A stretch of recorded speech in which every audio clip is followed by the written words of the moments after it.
महाराष्ट्र राज्य विधान परिषदेचे सभापती नामदार श्री राम शिंदे साहेब, उपस्थित ज्यांनी या गावासाठी विकासासाठी सुरुवात जे केले ते माझे मित्र ग्रामविकास मंत्री जयकुमार गोरे साहेब, उपस्थित फलटण कोरेगाव विधानसभा मतदारसंघाचे आमदार सचिनजी पाटील,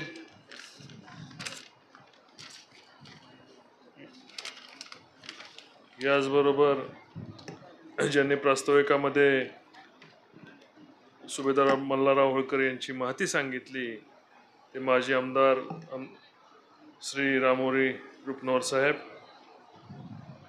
कृष्णा खोरे महामंडळाचे संचालक माणिकराव सोनवलकर साहेब, भूषणजी होळकर साहेब, अमरजित राजे बारगळ, पंचायत समितीचे को-बीडीओ सतीश कुंभार साहेब, किरण सपकाळ साहेब, प्रल्हाद साळुंके पाटील, शिवरूपराजे खर्डेकर, धैर्यशील दादा, अमरसिंह नाईक निंबाळकर, सुशांत निंबाळकर, बजरंग गावडे, पिंटू युरे, सागर कांबळे, रामहरी रुपनवर, अक्षय रुपनवर, विक्रम आप्पा, माडकर आप्पा, डी.के. पवार, अशोकराव जाधव, गोविंदराव देवकाते.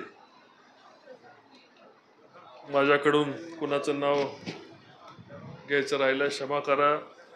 जे आमचे सामाजिक चळवळीत काम करणारे माझे मित्र प्राध्यापक हाके, विलास भाऊ, आणि यदा कदाचित माझ्याकडे कुणाचे नाव घ्यायचं राहिलं असल्यास मी सगळ्यांची क्षमा मागतो.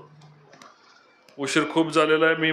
मी संयोजकांना विनंती केली होती की माझं भाषण कट करून माननीय नामदार शिंदे साहेबांना बोलण्यासाठी सांगावं. पण आता तालुक्याचा कार्यक्रम आहे आणि मी बोललो नाही तर गैरसमज होईल, त्यापेक्षा 2 मिनिटं बोलण्याचं विनंती त्यांनी केली. मी मागच्या आठवड्यातच शिंदे साहेब, मी गोरे साहेबांची इथं आपण या संदर्भाने मीटिंग घेतली. मी होतो, गोपीचंद पडळकर साहेब होते आणि बरेचसे त्या ठिकाणचे अधिकारी या कार्यक्रमाला उपस्थित होते. त्याच दिवशी निश्चय झाला की याला तीर्थक्षेत्राचा दर्जा द्यायचा आणि क वर्गाच्या ठिकाणी ब वर्ग करायचं.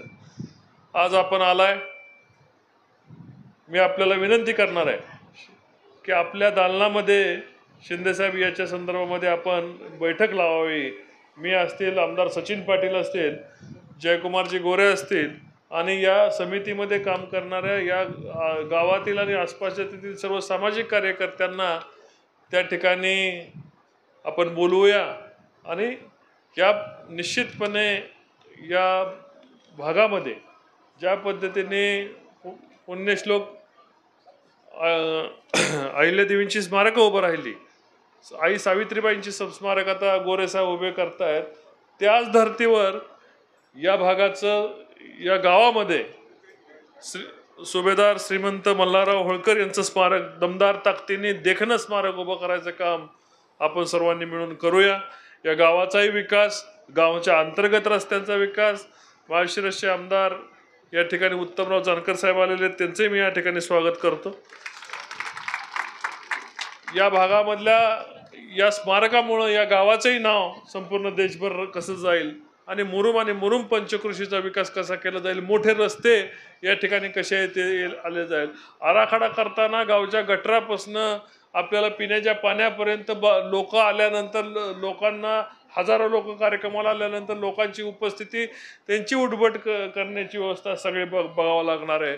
आणि एकंदरच हा संपूर्ण स्मारकासहित या मुरुमच्या आसपासच्या 4 वाड्याचा समावेश करून या विकासाचा आराखडा आपल्याला मांडावा लागणार आहे.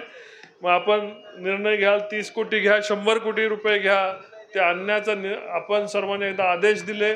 गोरेसाहेब आणि गोरेसाहेबांच्या खात्यामार्फत या निश्चितपणे सुभेदार मल्हारराव होळकर या स्मारकाचा जीर्णोद्धार होईल आणि त्यांनी शब्द दिलेला शब्द पाळला जाईल अशी मी त्यांच्या वतीने ग्वाही या ठिकाणी देतो. आणि पुढील कार्यक्रमासाठी जायचं असल्यामुळे मी माझे 2 शब्द आवर्ते घेतो. आदरणीय शिंदे साहेबांना मी या ठिकाणी बोलण्याची विनंती करतो. जय हिंद, जय महाराष्ट्र. धन्यवाद साहेब. या ठिकाणी